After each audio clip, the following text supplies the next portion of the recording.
कहानी की शुरुआत में हम पुलिस ऑफिसर विल शैली को देखते हैं, जो अपने आने वाले बेटे को अच्छे से परवरिश करने के लिए एक पुरानी सबर्बन नेबरहुड में अमन और सुकून ढूंढने की उम्मीद से शिफ्ट होता है। लेकिन जल्दी ही उसे समझ आता है कि यह सिर्फ एक दूर का ख्वाब था। विल के लिए यह नया शहर एक पुरानी जिंदगी की तरफ एक नई शुरुआत थी, लेकिन उसकी आंख में खून का एक छटा हुआ था, जो उसकी पहली दिन की परेशानियों की पहचान बना। विल अपनी आंख अपनी पत्नी को दिखाता है, लेकिन उसकी पत्नी कहती है, ये आम बात है, इसमें कोई परेशानी वाली बात नहीं। रेड आई उसके फर्स्ट डे चेकलिस्ट में नहीं था, लेकिन उसे अपनी मुश्किल को संभालने के अलावा कोई और रास्ता नहीं मिलता। जब विल काम के लिए निकलता है तो उसकी प्रेग्नेंट पत्नी पेज घर के सामान को अनपैक करती है और पेंटिंग्स को दीवारों में लगाना शुरू करती है। लेकिन तभी उसे कुछ चीजों की जरूरत होती है तो वह किसी शॉप में चली जाती है। उसे यह बिल्कुल भी उम्मीद नहीं थी कि वह पेंट स्टोर पर एक हैंडीमैन से मिलेगी, जो असल में एक किलर फॉर हायर था। और इस सबर्बन नेबरहुड की जिंदगी उसके लिए अचानक और ज्यादा इंट्रीगिंग बन गई।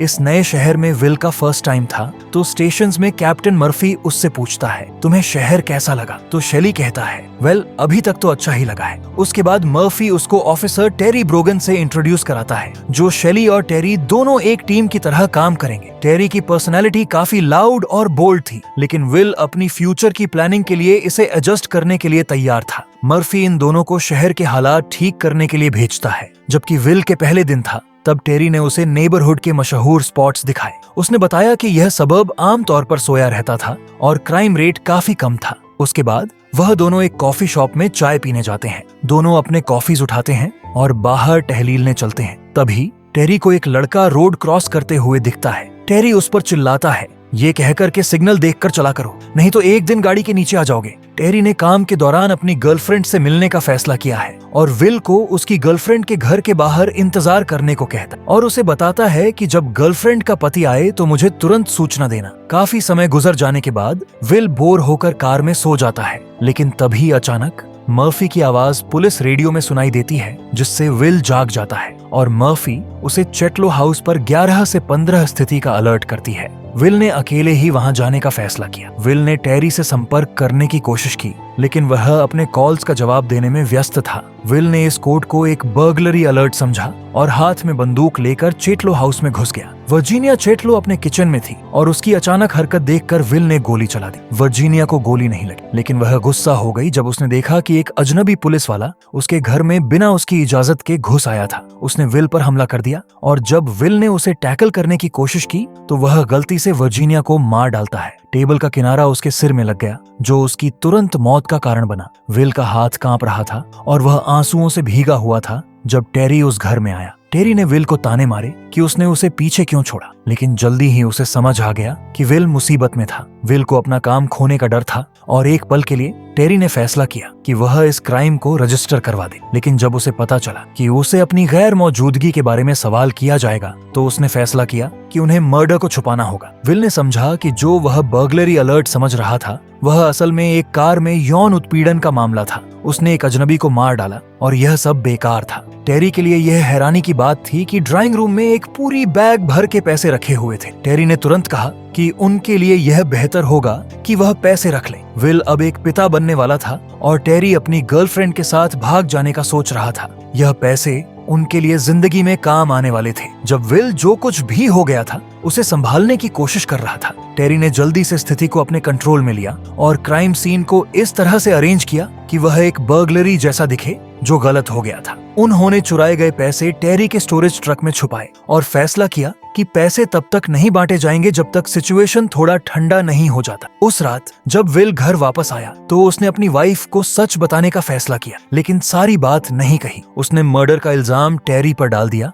और समझाया कि उसे अपने पार्टनर की मदद करनी पड़ी, खासकर जब उन्होंने पैसे ढूंढे। पेज ने विल से कहा कि वह टेरी को डिनर पर घर बुलाए। वह यह जांचना चाहती थी कि क्या वह उस पर भरोसा कर सकती है। टेरी को महसूस हो गया कि डिनर का इनविटेशन उतना मासूम नहीं था जितना पेज चाहती थी कि वह समझे। उसे लग रहा था कि विल ने अपनी वाइफ को उनका क्राइम के बारे में बता दिया होगा और वह इस कोशिश में था कि पेज को वार्न करने के लिए कि उसके साथ मत खेल। जब वे डिनर खत्म करते हैं तो टेरी वहां से जाने का फैसला करता है, लेकिन तभी वह कार से पेज का कुत्ता मार देता है। तो फौरन शैली और पेज बाहर आते हैं तो टेरी कहने लगता है, पता नहीं ये कैसा हुआ। टेरी ने इसे एक हादसा दिखाया, लेकिन पेज को मालूम था कि यह जानबूझकर किया गया था। जाहिर है पेज ने टेरी को नफरत की और उसे यह खौफ था कि कभी भी वह उसकी फैमिली को नुकसान पहुंचा सकता है। वर्जीनिया के पति वॉलेस चेटलो ने पुलिस से अपनी वाइफ के कत्ल का मुलजिम ढूंढने की गुजारिश की और उसने वादा किया कि अगर मुलजिम मिल गया तो वह उसे सख्त सजा दिलवाएगा। वॉलेस जरी का एकमात्र सप्लायर था जहाज पर और उसे अमीर समझा जाता था।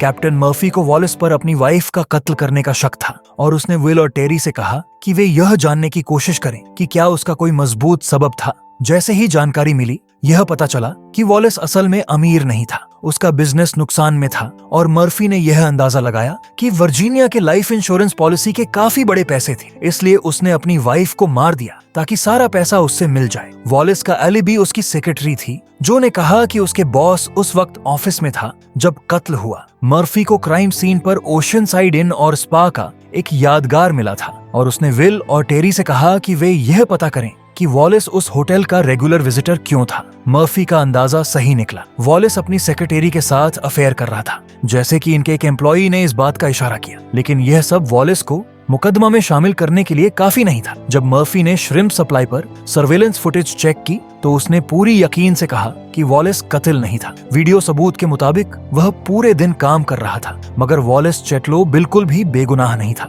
वॉलेस ने अपनी वाइफ को मारने का प्लान बनाया था और उसने एक किलर, जो द कोलंबियन के नाम से जाना जाता था, को यह काम करने के लिए हायर किया था। ऐसे ही कुछ हुआ कि जिस दिन वॉलेस चाहता था कि वर्जीनिया को मार दिया जाए, वही दिन विल ने उसे गलती से मार दी। श्रिम्प सप्लायर ने यह समझा कि उसकी वाइफ को द कोलंबियन ने मार दिया और किलर ने वह $1 मिलियन ले लिए जो ड्राइंग रूम में रखे थे, जैसे कि उनके बीच फैसला हुआ था। लेकिन जल्दी ही उसे द कोलंबियन का फोन आया और जब वॉलेस ने उससे मिलकर बात की तो उसे यह पता चला कि वर्जीनिया को उसके किलर के घर में घुसने से पहले ही मार दिया गया था। न सिर्फ यह कि वॉलेस अपनी वाइफ को खत्म करने के बाद जो ताजगी महसूस करता वह मिस कर गया। यह प्लान जो उसने काफी अरसे से तैयार किया था, लेकिन उसे कोलंबियन को फिर से पैसे देने पड़े। वॉलेस को यह मालूम था कि अगर उसने किलर को पैसे नहीं दिए तो वह जिंदा नहीं रहे और अगर वह अपनी गर्लफ्रेंड के साथ भागकर अपनी वाइफ के कत्ल का इल्जाम उस पर डालने की कोशिश करता तो वह खुद अपनी वाइफ के मर्डर का शक बन जाएगा। जल्दी ही उसने समझा कि उस पैसे को चुराने वाला सिर्फ उसकी वाइफ का मसूर कीथ क्रॉफर्ड हो सकता था। कीथ वर्जीनिया की सेक्सुअल डिजायर्स का ख्याल रखता था और जब वर्जीनिया का कत्ल हुआ वह उस दिन घर में ही था। उसने ऑफिसर्स को उनके प्लान का जिक्र करते सुना और चालाकी से वह वहां से निकल गया। लेकिन जब टेरी और विल ने उससे सवाल किया तो उसने झूठ बोला और अपने आप को बेगुनाह दिखाने की कोशिश की। कीथ और उसकी मां ने पहले से प्लान बना लिया था कि वह टेरी के ट्रक से पैसे चुराएंगे। वह दोनों जब रास्ते पर थे तो अचानक वॉलेस ने कीथ का सामना कर लिया। उसने मसूर पर पैसे चुराने का इल्जाम लगा दिया और जब बहस गर्मी तक पहुंची तो कीथ की मां ने वॉलेस को गोली मार दी। वॉलेस की गर्लफ्रेंड अपनी गाड़ी से निकलकर कीथ और उसकी मां को गोली मार गई। विल इस पूरी फियास्को का गवाह था और उसने उनकी बेहूदगी पर हंसी उड़ाई। उसे लगा कि अब वह आसानी से अपने क्राइम से बच सकते हैं और कत्ल का इल्जाम किसी भी एक पार्टी पर डाल सकते हैं। लेकिन अफसोस, यह सब विल के कंट्रोल से बाहर जा चुका था। टेरी को एक प्रोफेशनल किलर ने हमला कर दिया जो दी आयरिशमैन के नाम से जाना जाता था। पेज अपनी फैमिली को बचाने के लिए बेचैन थी और उसने टेरी को खत्म करने के लिए दी आयरिशमैन की मदद लेने का फैसला किया ताकि वह और उसका पति जो जिंदगी का प्लान कर रहे थे वह शांति से गुजार सके। उसे यह खौफ था कि टेरी उसके पति को मार कर सारा पैसा ले जाएगा और उसने सोच लिया था कि किसी भी तरीके से उसे रोकना होगा। उसने विल से ट्रक के लॉक का पासकोड हासिल किया और सारा पैसा चुराया। उसने पैसे का आधा हिस्सा द आयरिशमैन को दिया ताकि वह टेरी को मार दे। उसने सोचा था कि जब टेरी मार दिया जाएगा तो उनके सब मसले हल हो जाएंगे, लेकिन ऐसा नहीं हुआ। द आयरिशमैन टेरी को मारने ही वाला था कि अचानक उसकी गर्लफ्रेंड ने आकर उसकी जान बचाई। इस दौरान द आयरिशमैन मार दिया गया। टेरी को यह मालूम हो गया कि यह किलर या तो विल ने भेजा था या फिर उसकी वाइफ पेज ने। उसने विल से संपर्क किया और उससे अपनी बेगुनाही साबित करने की बात करने लगा। सच्चाई मालूम करने का एक ही तरीका था, ट्रक को चेक करना, और विल का हाथ कांप रहा था जब उसने देखा कि पैसे गायब हैं। वह यह मानने के लिए तैयार नहीं था कि पेज ने पैसे चुराए होंगे, लेकिन टेरी ने जोर दिया कि वह अपनी वाइफ को तुरंत कॉल करे। टेरी ने विल पर बंदूक तान रखी थी,